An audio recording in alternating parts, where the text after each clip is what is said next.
You're listening to Managing Leadership Anxiety, Yours and Theirs, a podcast offered in partnership with Missio Alliance. Each episode, we discuss internal and relational pressures, how they block effective leadership, and how we can move through them to a greater health. And now your host, Steve Cuss. Hey, friends. Hey, many of you know that on this podcast particularly, we keep revisiting the topic of differentiation of self. And one of the reasons I keep revisiting it is a difficult practice to grasp. It feels conceptual. It's like, what is it? And so I've broken down differentiation of self into 5 steps. And one of the key steps is at some point when you notice that you're anxious, you try to pause and you go back to your values. Who am I? How did God make me? What am I about? And for example, just in my life, as a people pleaser, when I'm not at my best, if I'm not careful and I get criticism from people in the church, I'll be knocked off my vision and values of what God's made me to do, and I'll try to please them instead. So with that in mind, I'm done with the pumpkin candle. Done with it. Had enough. It's not who I am.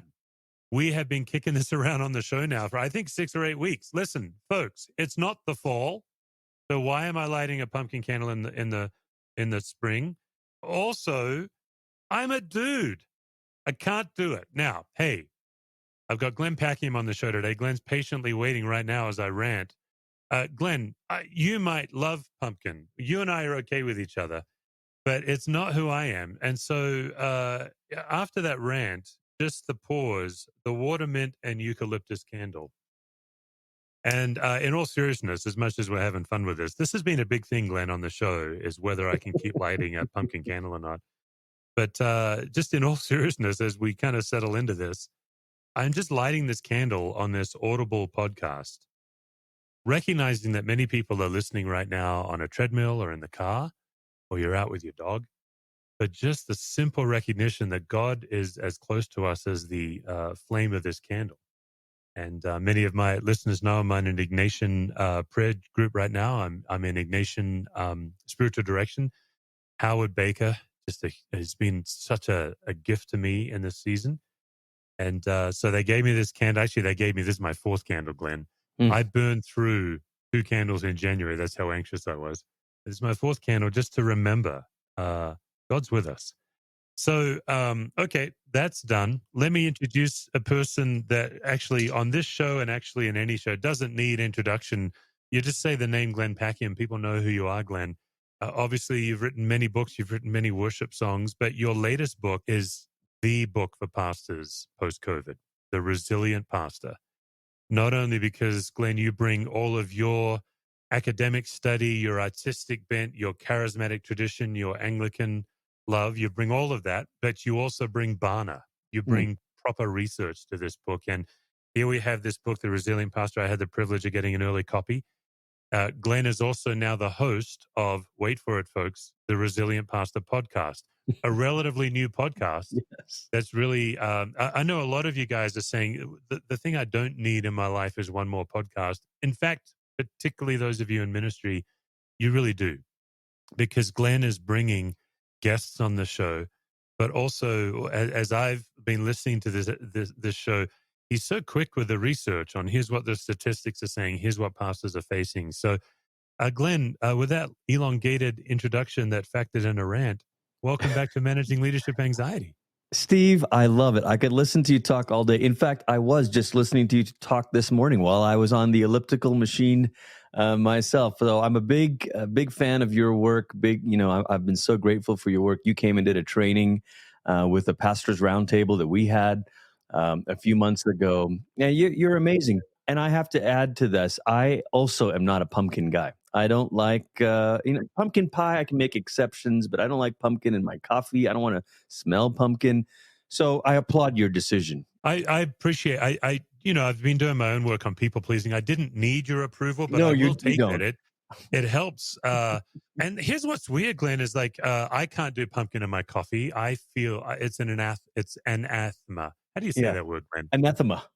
It's anathema. I keep wanting to say it's an anathema, and that's to me. I'm not afraid to wear rust-colored pants, pumpkin-colored pants. In fact, I may have worn them at the conference you were at. I don't recall. I don't expect you to recall. No, I do not recall, Steve. Yeah. Yeah. Glenn, you and I first met before MLA came out because you were kind enough to take a cold meeting with someone you didn't know. I had been following your work for years, and there's a number of reasons. I myself am chasing the spirit more overtly because I come from such a cerebral tribe of churches, the Christian churches. Also, I knew that you had gone through tremendous tragedy with a very infamous lead pastor exposure. This is way back in the early 2000s. Yep. And then soon after that, unbelievable, a shooter showed up to your church and actually murdered people at your church on a Sunday. Yeah. And then I saw, before you and I met, you then went on this journey to chase more liturgical, historically rooted experiences. And here you are now as this charismatic Anglican who's an academic. You have your doctorate. You're also a musician and an artist. And I thought, here's a guy I just want to get to know. And you were very kind to meet. We had I shouldn't speak to you. I had a great time. And I had a great time too. Yeah, we've really become friends. We've nerded out on systems theory together. Yeah. You're on the show particularly to talk about Resilient Pastor, your latest book and the podcast. Yeah. And it's so good. It's such the needed word as we kind of are all recovering from the last couple of years.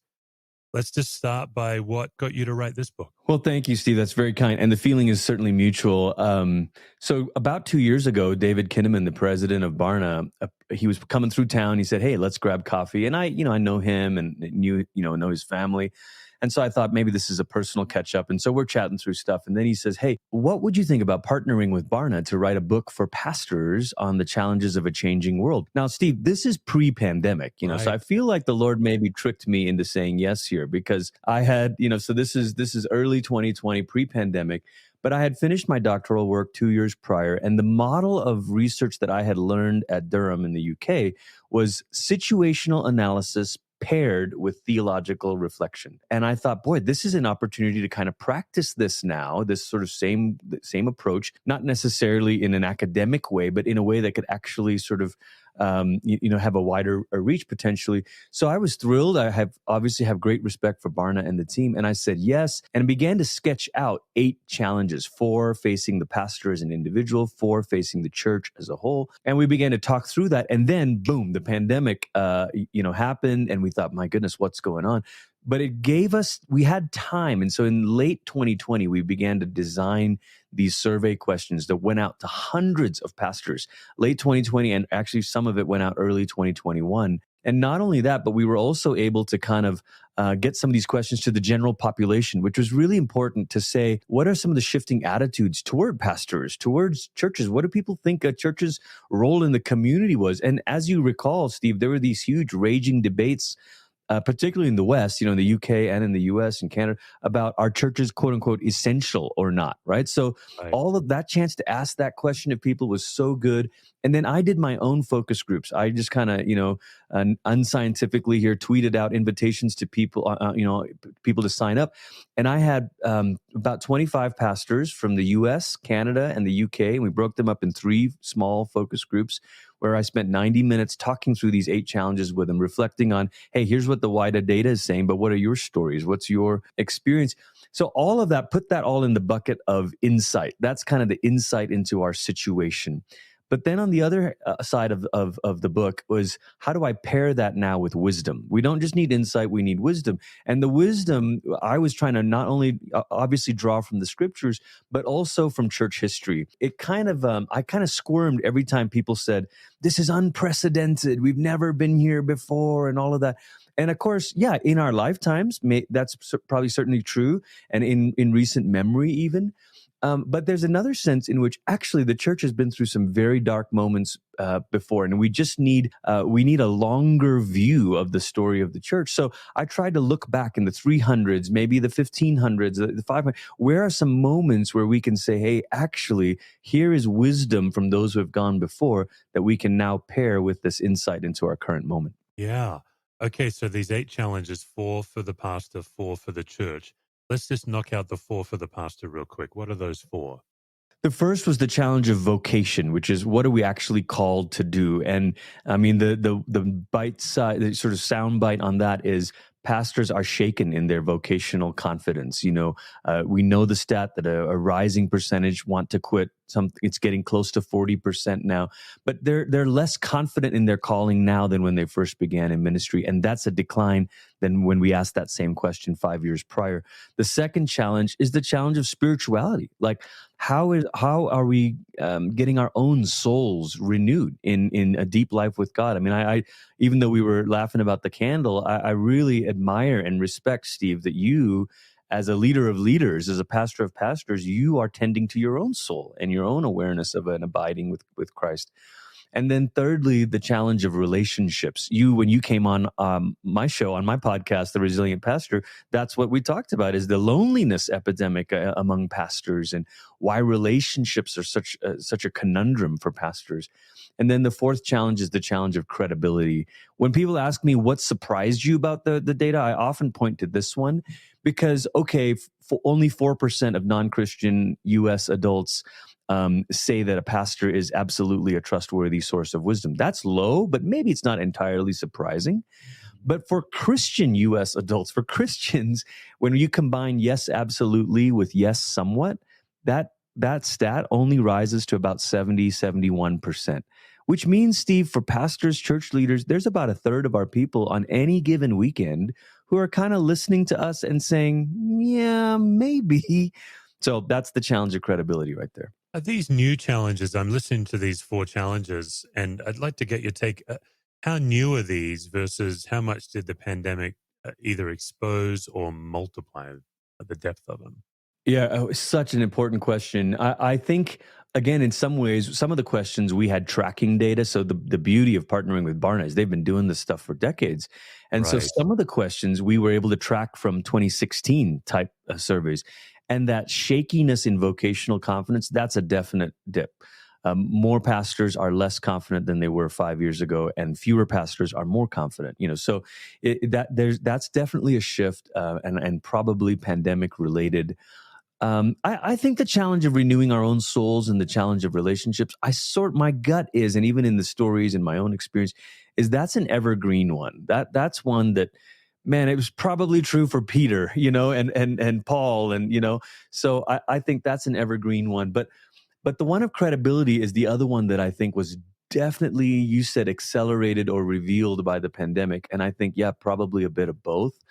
I think the decline in pastoral credibility maybe was accelerated, but not just because of a pandemic, but because of the response to racial injustice, the way that we engaged in politically divisive conversations. I think those things, even if we ourselves didn't do it, there's so many think pieces that were written about white evangelicals and all of that. And so, for better or for worse, we're lumped in with that. And I'm certainly, I'm sure we have some culpability, but that decline in credibility is a newer challenge, I think.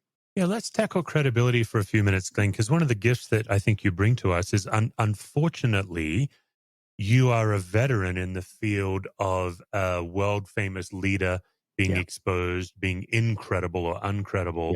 Yeah. And so in this case, it wasn't so much a pandemic that exposed, but it's pretty shocking to just pause for a few minutes and list the number of world-famous church leaders that we presume something about them and only to discover later.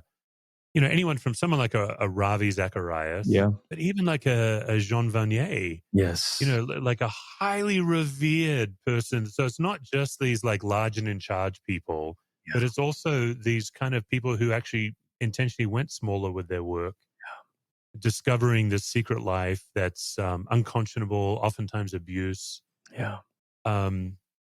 I don't quite know what the question is there, Glenn, but you have had to deal with this for quite a while. Yeah, it's heartbreaking, Steve. And I think you're right to name some of those examples. And one of the things that's difficult is you sort through sometimes, with some of these incidents, and not necessarily the ones you've named, but with some of the stories that have come to surface, you say, oh, well, these were lapses in judgment, or these were sort of failures in the weakness in the moment, And then there's others where you think, no, that was calculated wickedness.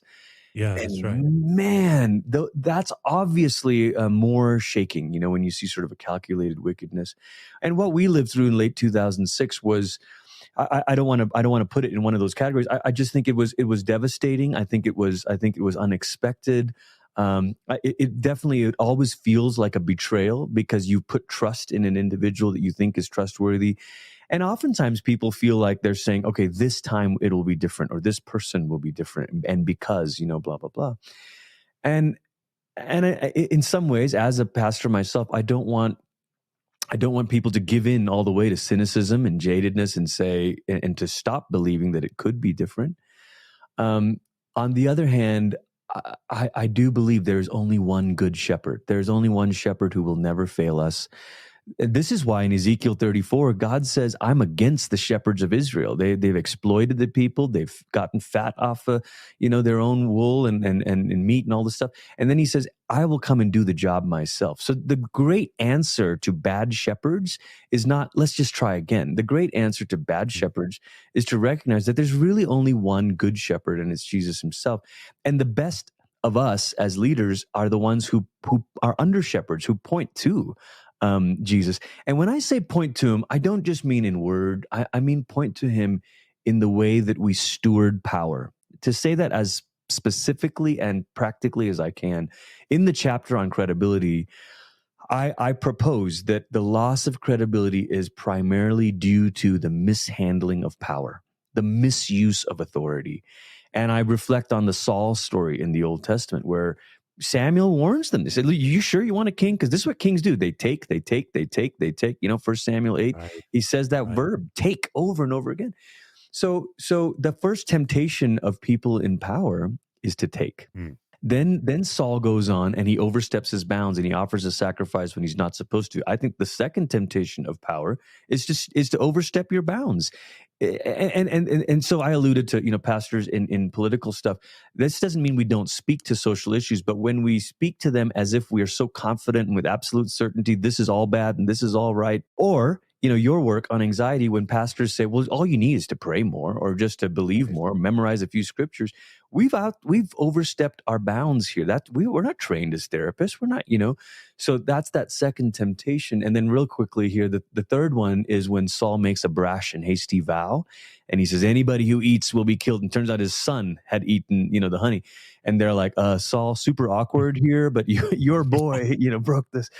And that's the third temptation of power, is to exercise it with brashness, and maybe you would say, Steve, leaders who do that are usually acting out of their own reactivity and anxiety. Saul was an anxious presence, Yeah. So anyway, there's so much more. I'll stop there and let you kind of interact with that, because I think there's a lot of intersection with your work.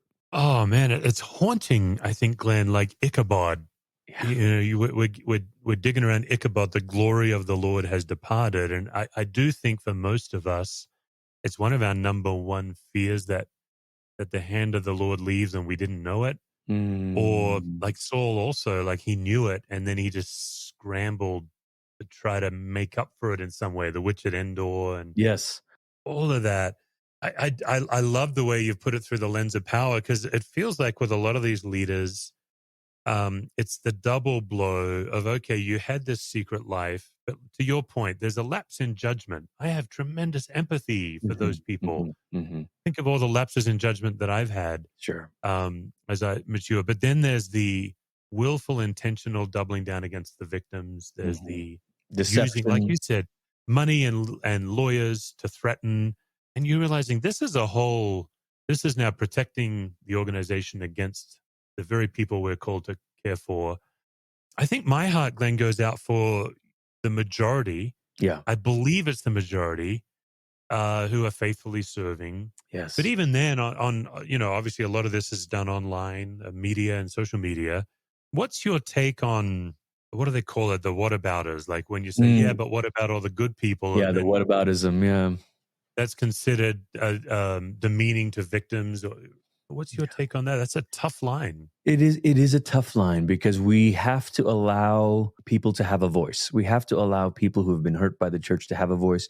We cannot silence them. We cannot try to speak for them. We cannot try to relativize it. And that's the danger with whataboutism, is that you're trying to relativize someone else's pain. Yeah. And again, your work has been so helpful in other areas when we think about naming the pain in our own heart and the triggers and the false beliefs and all. Instead of saying, well, you were talking about this with Mark Sayers, instead of saying, well, somebody else has it worse, like instead of Right. doing that, right? So we don't want to relativize their pain or their trauma. We can't do that. And alongside that, we do want to reframe perspective and kind of say for the person who's listening, let's say you're not a victim, but you're hearing stories of abuse and of victims.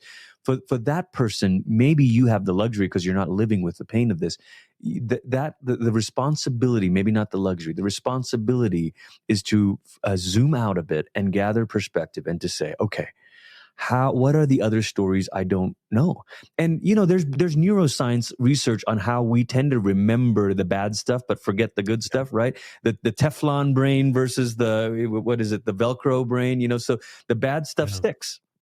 Yeah, Dr. Kurt Thompson actually says it takes 3 seconds for a shame message to embed, and it takes 60 to 90 seconds for a positive message to embed. It's pretty deadly. It is. And that's why I think in the midst of guarding our own hearts against cynicism, how can we cultivate gratitude? So Jesus, you're the good shepherd, and this is how I have seen you at work through some of the shepherds in my life. What if we also name some of that? So I think that is important. But I think all of us, it's the reason why as an Anglican, we confess, Anglicans confess our sins every Sunday, whether or not you feel you've done anything, What we have done and what we have left undone. Exactly. And the we is so important. It's the collective we. So I believe in personal responsibility, all of that. I believe in all of that. But I also think if we're going to be leaders, we have to understand, for better, for worse, we join a collective we. So confession is something I can say along with everyone. Yes, we. I have said from the pulpit, I'm so sorry for the ways that pastors have hurt you. Yeah. One of the things that you address is the 2020 trifecta: pandemic, political election, and massive racial injustice. I know as an immigrant, I was naive. Charleston woke me up. And then I was very humbled to call my Black sisters and brothers, and they were not surprised by it. And then that was shaming for me, like, oh, I'm still blind. I'm still carrying so much privilege. What threw me off, Glenn, I'd like to throw this at you and get your take with your research and what you've written. We have made a habit at our church of naming innocent Black deaths from the pulpit for several years. There was a local pastor in town named Del Phillips, and he's been a stalwart pastor in Denver for years. And I said to him, until the white church has to sacrifice, nothing's going to change. Awareness isn't going to change us. So what can I do that's going to cost me? And Del said, just name Black deaths from the pulpit. That'll cost you plenty. I thought it was a fascinating answer. I said, I can do that. And it honestly didn't cost me much until 2016.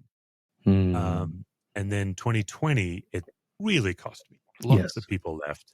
Yes. And I was surprised when I'd have conversations with these people. They were so angry when they would call. I was called woke. I told I subscribed to a theory I'd never heard of, this thing called critical race theory. Right. And then I remember one person particularly, well, you haven't heard of it, but you're being brainwashed by it. I was like, I don't think so. But anyway, my point being, I was trying to say to them, we have been practicing this for almost 10 years at this point. But I think what's changed is you've suddenly started hearing it. Yeah. But that was very aggressive I didn't mean to be aggressive, but they, got mad and left. And how do you explain all of that? What's your take on all of that? Well, your experience, Steve, as you know, is replicated in every city across America. I mean, pastors I've talked to, formally, informally, part of my focus groups, or just as I've traveled, they all have had that experience, and I, as well, have been called, those things. So, and like you, I'm an immigrant, Steve. So I said from the pulpit in the fall of 2020, I said, guys, I feel like I'm walking into a 400-year-old, I said family fight. In hindsight, I shouldn't have said that, because actually it's not a family fight. It's a history of oppression by one group over another. But I was trying to say I'm walking into tensions that have a long history that I have been naive about. I mean, I knew sort of the bullet points like you did. but the pervasiveness of it, the way it impacts people. And just to give a little bit of data, Barna did this study in 2019 and 2020. The question was, do you think our country has a race problem? And white adults, Christians tended to say yes less than non-Christians even. So just general U.S. adults, white U.S. adults, 37% said yes, definitely. For self-identified Christians, white adults, 33%. Now, think about this. Now, Black adults, 76% said yes, definitely. But when it's Christians, it goes even higher, 81%. So to track the disparity, that's 81% of Black Christians say yes, definitely, and 33% of white Christians say only 33% said yes, definitely. In other words, the largest disparity gap is not just between Black and white, but between Christians who are Black and Christians who are white. Now, this is why it breaks my heart. I'm not interested in talking about these issues because, like you said, because of theories or because of agendas that are being, sort of shaping me. I think it's very important. I have a conviction to speak about these things in biblical categories, right. and from kingdom impulses. So the kingdom impulse is to put things back together again, right? The mission of God is to find the place where the world is fractured, fragmented, and broken, and to put it back together again. The word salvation itself means wholeness. The Hebrew word shalom is this wholeness. So the kingdom mission is to find what's broken, put it back together again. And then the biblical categories are, let's talk about unity in the church. Let's talk about the dividing wall between Jew and Gentile that's been torn down. Let's talk about Ephesians 2, the second half of Ephesians 2, not just the first half. And so when I read that statistic, it broke my heart, Steve, because now we're not talking about an American problem or a civics, a sort of societal issue. We're talking about the church, man. I think this is, obviously we could do a whole episode on this. I'm a white Aussie, you're a Malaysian background. And yeah, here we are trying to have this conversation. I think this also bleeds into the research you did on pastoral loneliness, because I know for me, I never thought that we were getting an A+ in discipleship at our church. I know Western consumerism is not the predominant context historically where people grow in Christ. You need persecution, poverty, plague. What's interesting to me is we got plague, and it doesn't really feel like it put us on our knees. Like I love how you said earlier, I went back to 300 AD, I went back to 1500. Of course, the church leadership has dealt with everything we've been addressing in the last 50 years. Plague's one of them. And yet here we have this, let's call it a plague, a pandemic, but it didn't feel like the church really paused and sought the Lord. It felt to me, so I'll make a generalization here, Glenn, it felt to me like we retrenched into our political point of view. What's your take on that as a generalization? Yeah, I mean, I think we definitely saw those markers, and again, it's hard because sometimes the people that make the most noise are not the most representative, But there definitely were these movements, and sadly, I've heard from several pastors in different cities across the country who said, actually, the churches who tried to sort of push a political fight for our rights kind of approach grew, and the ones who tried to take a hey, let's serve the least of these and the vulnerable sort of approach. And I want to be charitable. I think both impulses, you might be able to find some grounds for this, but one grew and one didn't. And that's difficult for pastors. And I think it placed pastors in this dilemma. And most pastors didn't see it as cut and dry as some of these more vocal ones did. And so that was just another reason for division. You mentioned plagues. In different moments, even in recent, I think of let's just talk about New Life Church and our sort of quote unquote church history. The scandal of 2006, the shooting in 2007, wildfires in our county, two different summers. All of those crises brought people together. Even 9/11. I mean, we all of us can remember the Sundays after 9/11. It brought people together. This crisis, or these set of crises that we've all lived through and pastored through, is different than that, because instead of becoming occasions for unity, they became occasions to divide over every little thing, every step of the way. And that's wearisome for a pastor, because even if you could make the ideological argument or sort of buttress your own decisions with conviction, gosh, you still second guess yourself, and you thought, what if I've made a big blunder here? What if I was too slow in reopening? What if I was too quick in reopening? And there's just a loneliness to those decisions, and then there's a loneliness with the aftermath of those decisions. Yeah, in your research, you really dial in on, how many pastors are seeking a counselor, a spiritual director, or a mentor. Yeah. And when I heard that research you'd done, the mentor category is such a broad category. I expected a higher percentage. I thought, oh, well, almost everyone's going to have that. And it was a pretty shockingly low number you came up with there. Yeah, I've got to try to find it off the top of my head here, or in the book here, Steve. But you're right; it is low, and it flags for me that we not just that we're lonely, but we don't have the right sort of voices. Yeah, it's 24% of pastors say they meet with a spiritual director or mentor, and you're right, mentor is broad enough that, gosh, it should be higher than that. So I do think as pastors, we need different kinds of relationships in our life. And years ago, I read a book by Paul Stanley and Bobby Clinton called Connecting. And this is the first place I encountered it. Maybe they weren't the first to say, but where I encountered this metaphor of a constellation versus a North Star. And I think that's so important. We need a constellation of voices in our life, not just one North Star. So even sometimes with finding the mentor or finding the counselor, people get disillusioned. They see someone for a couple sessions and like, I don't. But if you switch your mindset to think about constellations, actually you can have several voices that play different roles. And I've had some fun with this for any Lord of the Rings fans out there. I've kind of, done this metaphor here where you need a Gandalf, you need a sage who's kind of been there, and they'll show up at key moments. You need an authority figure, the king, Aragorn, someone who can tell you no in your life. Maybe that is your elders. Maybe your elders could have saved you from some bad state. Not you, Steve, but all of us. They could have saved us from some mistakes on social media, whatever. And then you need peers, people who are in the war, but not necessarily in the same trenches with you. That would be like the dwarves. So I have a group. I am in a Zoom group once a month with 3 other pastors from around the country.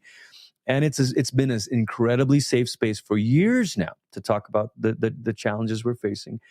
And then you need peers, and then you need like close friends, a true brother or sister. And this is like Frodo having Sam. I can't carry the ring, Mr. Frodo, but I can carry you. We need someone. Maybe they're not a pastor. They don't know this, but they know you, and they know yours. They know when you're not right. And then the final category, you need a healer. This is like Arwen, or going to the elves' house in Rivendell, where you get healed from the poison of the daggers. And for many of us as pastors, maybe we got a few peers, maybe we got a few friends, maybe we got, but if we think through intentionally a constellation of relationships, the amount of hits we've taken, the amount of difficult decisions for which there's no clear right answer. Again, when do sailors need that constellation? When they're trying to navigate in difficult waters, uncharted waters. You can't just look for one North Star. You need a constellation. Glenn, that to me, what you just shared, it's funny. As I was praying about this podcast, I was feeling prompted, which is unusual for me, to say, just ask Glenn about friendship, because it is a topic. You wrote about isolation, how much people are getting help, and I think it's directly linked to these social issues we feel compelled to speak about, because we are getting hit, but we can withstand it. First of all, if we stop being surprised, we were surprised in 2020. It's 2022 now. Let's stop being surprised. That's great. But as I hear you, that echoes my own journey of not just survival, but thriving in ministry. Yes. Is I had my band of brothers, yes. and I have a spiritual director. And one of the people I'm most grateful for is my wife. Because she still carries a lot of my anxiety. Like, I come home and dump, but she used to carry most of it. And now I've got these people I can go to. But boy, it takes intentionality. It's almost like dating, I found. You have to be vulnerable. Will you be my friend? Do you want to see each other again? It is quite awkward, but it's once you find those people, man, you hang on to them. And I try to take the best care of them I can. Yes. Here's another thing I want to ask you about, Glenn. I'm jumping around on you a bit. That's great. My tendency as a pastor is to not ask for help. And I cultivated my best friendships by going against my natural wiring and saying, I need you. Yes. Tell me about that. Oh, I mean, that's totally true. I sort of resonate most as an Enneagram 3, with those tendencies and motivations. And I think the word is that we're feeling repressed. We don't always know. I don't always know everything I'm feeling until after it's over. Yes. Yeah. And I have learned, as a young boy, actually, in my high school years, I'm so grateful for the way my parents raised me, but I learned to journal and to have these long sort of devotional times with the Lord and write. But I would say that there's a long period of ministry, vocational ministry, where that went away. I look at my journals now. I kind of was thumbing through a stack the other day, and there's large seasons where I'm not writing anything. There's gaps in it. And that's not healthy. I've realized actually in the last couple of years, I've started journaling again because it gets these feelings out. I'm naming it now. And the same brain that is used to sort of make connections in the scripture and write content and sermons is now being used to say, exegete your soul. Don't just exegete the text or exegete the culture, but exegete your soul. That's what's helped me. And then as I've done that, I've realized I gotta talk to some people about this. I need to, and the two things sort of go together. Like if I am not aware of those deep or dark places or what I'm feeling, then I might even be intentional about time with friends, but we're not going to be talking about that much, Yeah. So, but on the other hand, there is intentionality required, and you're right. It can feel a little bit awkward. Like, hey, do you want to set a regular time here? Maybe a recurring, coffee or Zoom. And I, started that about 5-6 years ago or so, and it has been a gift. I realized that I sort of let friendships happen in the gaps in the margins of my schedule, and that never was going to work. And so I needed to build it into my schedule, and that's been a game changer. I'm encouraging every pastor I can find. I know in this whole episode we're mostly focused on pastors, so I know big shout out to Minty, my veterinary surgeon listener from Namibia. Sorry that we're not thinking of you much today, Minty. We're really focusing on your pastor today. But I encourage pastors to use church money and church time for this. It's a direct benefit to your congregation for you to invest church resource. Not outrageously, of course. No. Yeah. Glenn, the field I was trained in, clinical pastoral education, the founder of it, Anton Boysen, he called what you just described, exegeting the living human document. How about that? Wow. Yeah, his idea was, he said, like we're trained to exegete the scripture, but what about the living human document? And that's really what chaplaincy was people exegeting me to figure out what's going on and what's coming out of me. That's kind of what you're describing. Yeah. Wow, that's cool. That sounds... that's again, we're standing on the shoulders of others here, but it's so interesting how quickly we forget lessons that have been learned, from generations past. Some of the interesting thing about the data is on some of the questions we cut the data by age or seasoned in ministry, sort of years in ministry. And there are things that older pastors, and again, that not older, but let's just say over 50 pastors have been at this more decades than those under 50. There are things they know about relationships and about vocation and what to expect about the vocation that some of us need to say, tell me about this again, and how did you do this? And I've had some retired pastors in my congregation say, I'm so glad you don't preach 50 weeks a year like I did, and I burned out, and you should, I never thought I had room for friends. I thought all my social functions had to be with, obligations sort of driven. So we can learn from these people, whether it's from their mistakes or from their wise choices. Hey, MLA podcast listeners, just a quick word here that my wife Lisa and I have been working behind the scenes on a 12-week journal that is available for pre-order in May. It's going to be a Kickstarter campaign. So if you're listening to this before May or in May, you can just go to stevecusswords.com, www.stevecusswords.com, and that's where you can sign up to either be notified when we're doing pre-sales or actually go straight to our Kickstarter link. It's a 12-week journal that helps you go from being reactive to calm, aware, and present in the workplace and home place. It's a guided journal with a brand new tool each week. For the first 8 weeks, you get a new tool to try. You get midweek reflections, you get end-of-week meditations, and then you get these daily simple questions, because what we know about anxiety is if you can get on top of it, if you can think about the way you think, if you can pause, if you can be curious, you can massively lower your anxiety. So the Calm, Aware, Present Journal, it's all about noticing, naming, and diffusing anxiety in you and your people over a 12-week period. The Calm, Aware, Present Journal, physical product. Pre-orders start in May. Right now, it looks like our delivery timeline is going to be right around August.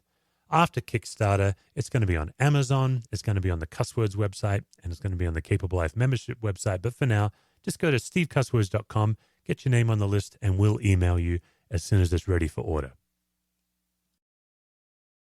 Okay, I'm just kind of giving my mental list here, Glenn, of what we haven't yet covered. We're not going to do the gauntlet today. I think what I'd like to do is instead get your quick wisdom. Let's expand beyond just pastors now. Yeah. Currently, what's one of your favorite surprising practices of connecting with the Lord that might not be the typical journaling Bible study prayer? What would be a non-traditional practice that you're finding beneficial? I'm trying to slow my breath down. I'm trying to slow my mind down. And again, as an Enneagram 3, I'm always, even my time with the Lord can be checklist oriented, like, okay, read that chapter, great, read that, and I am allowing myself or making myself sit in the chair and close my eyes and just sit still and see what surfaces in my heart, in my feelings, see what I hear from the Lord, what I sense from the Lord. And also doing that before going to bed. So for the last, I don't know, maybe it's been the last 2 years, but unintentionally, almost reflexively, I found myself, when my head hits the pillow, and I have a hard time going to sleep. So a lot of times I'll just watch a show until I get exhausted. And then I realize that's not a great habit. I burned through a lot of shows in 2020 and 2021. And then I realized this isn't the greatest thing. But somewhere along the way, I would close my eyes and with a kind of holy imagination, picture Jesus in front of me. And it was almost like that John 21 moment with Jesus and Peter. And I would say, Jesus, I love you. I'm with you. I'll follow you. And it was a centering thing for me of saying, Jesus doesn't ask Peter, do you love the church? Do you love the kingdom? Peter, I've got a cause for you. I've got a task for you. He says, do you love me? And the centering, surprising, simple practice of slowing my breath down, engaging a little holy imagination, and then just with Jesus face to face saying, I love you. I'm following you. I'm with you wherever you go. That's beautiful. I think where I want to steer the rapid fire questions then, Glenn, is I do think we can so quickly focus on diagnosis and here's the problem and the weight we carry. I'd like to just ask you 3 or 4 quick questions on what you're loving right now. So give us one thing in your vocation, in your workplace, just any one thing that you just love. Man, I'm loving seeing other people just thrive in their work. I do a fair amount of work with we're a church made up of 8 different congregations, and I have the privilege of, I lead one, but then I help sort of oversee or coach 4 others, and just hearing their reports and checking in on them from stuff from like, hey, we just hired this person and that's been a killer, great fit, or this report about the worship leader or this team. Those are things that just bring me a ton of joy, seeing people in their right spots come alive.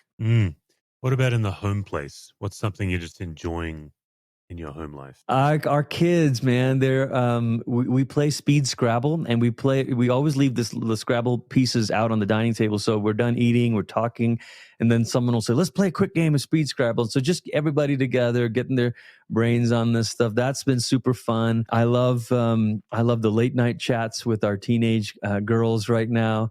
I'm reminding myself that you can't schedule those moments of vulnerability, and so it's fun. Yeah. Yeah, I've learned with my boys, it's generally in a car, and with my daughter, it's generally when I want to go to bed. Exactly. Yeah, Exactly. yeah. Yeah. Your hobbies, do they tend toward the complex or the simple, or do you have a mix of both? I think it's pretty simple. My hobbies are sports. I'm a big Denver sports fan. I love the Nuggets. I love football. I'm not much of a baseball guy, but I enjoy cheering for teams and all that. I like reading. I think sometimes it has begun to feel like more mental work, and so Mm. I would say I'm reading more slowly and in a way a little bit less than I have in other seasons of life. But that's okay. Yeah. Yeah, the Lord's been good to you at Denver sports in the last few months. Isn't it? Russell Wilson and Yes, indeed. mighty Jokic doing what he's doing. Yes, Yeah. indeed. Okay. Well, Glenn, as we wrap up, just a word, like we focus so much on pastors. Obviously, your book, The Resilient Pastor, also tackles challenges and opportunities for the church. Mm. What would be your final word for people who just see themselves as a congregant wanting to further the kingdom of God in wherever they live? I think often about that text in Luke 24, which, is a common Easter passage of Jesus with the disciples on the road to Emmaus. And there are a few things that strike me about that text, and I just want to name them really quickly. These disciples are walking away from Jerusalem with downcast faces. That in itself is a parable for our cultural moment. Jerusalem in the scripture, it was supposed to be the center of the earth. It's supposed to be where the nations would gather. It's supposed to be where the joy of the whole earth, the Old Testament says. And yet these guys are walking away, and they're walking away sad. I think that's happening in the world all around us. It's happening with our coworkers, our colleagues, our friends at school. And what Jesus does, the resurrected Jesus, he joins them on the journey. And I think it's such a remarkable thing, because if ever there was a moment for Jesus to sort of try to wow them and say, come look at me, I can glow, or whatever it is he could do, he doesn't. He goes incognito, so he becomes small, and he joins them on the journey. And I think in a very simple way, there's so much more we can say from that text. And in fact, I do in the book. But I think just for us right now, meditate on that scene and say, Jesus, how can I become smaller and join people on their journey? Not to stay with them. I mean, Jesus reframes the story of Scripture to show a suffering God. He takes over the meal and begins to open their eyes. And so there's something about the power of God. But I don't think we get to see the presence and power of God doing surprising things if we won't embrace the humility of God in joining people on the journey that they're on. Mm. That's Glenn Packiam. His most recent book is The Resilient Pastor. He's also the host of that, and also the Resilient Pastor podcast, also the Essential Church podcast that's hosted by New Life. For those of you who you might hear that book title, Resilient Pastor, you're like, I'm not sure that hits me. Yeah. I really couldn't commend enough one of Glenn's, I think my favorite book of Glenn's, which is Blessed, Broken, Given. A devotional book for any follower of Christ who just wants to connect with God in a fresh way. I think that was 2 or 3 books ago of yours, Glenn, but still for me, an absolute favorite. And so, Glenn, thank you so much for coming on the show. Always a delight, Steve. Thanks so much for having me on. For more resources, visit stevecusswords.com or missioalliance.org.